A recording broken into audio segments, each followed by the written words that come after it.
देखो, thermite reaction या फिर थर्मिट रिएक्शन जो भी पढ़ना है पढ़ो। थर्मिट रिएक्शन क्या होता है? जब भी हम एल्युमिनियम को जब भी हम एल्युमिनियम को Fe2O3 यानी कि फेरिक ऑक्साइड के साथ एल्युमिनियम को जब भी हम फेरिक ऑक्साइड के साथ रिएक्ट कराते हैं, तो एक बहुत ही ज्यादा हीट इवॉल्व करने वाला एक रिएक्शन होता है, हीट इवॉल्व होता है इसमें।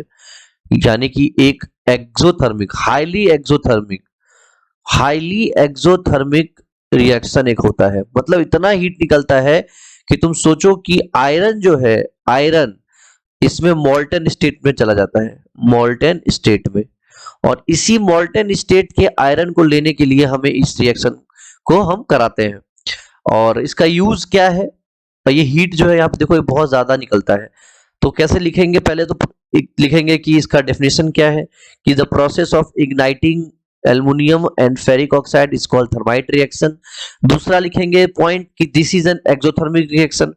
तीसरा पॉइंट लिखेंगे कि iron obtained in this process is in molten state. ये बहुत इंपॉर्टेंट है, मोल्टन स्टेट मेंशन करना।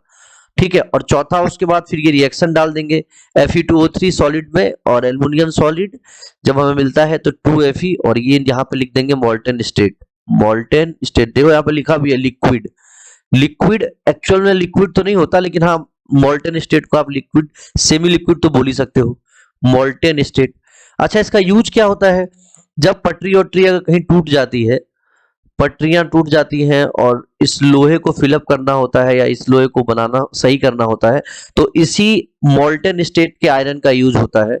और दो रेल के पटरियों को अगर यहां से टूटा है इसको जोड़ने के काम आता है।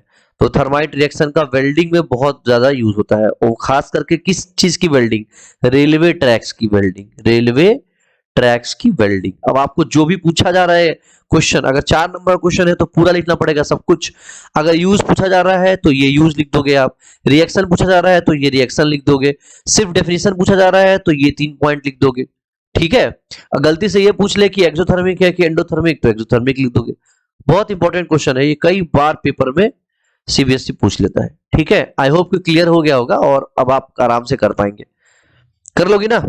चलो।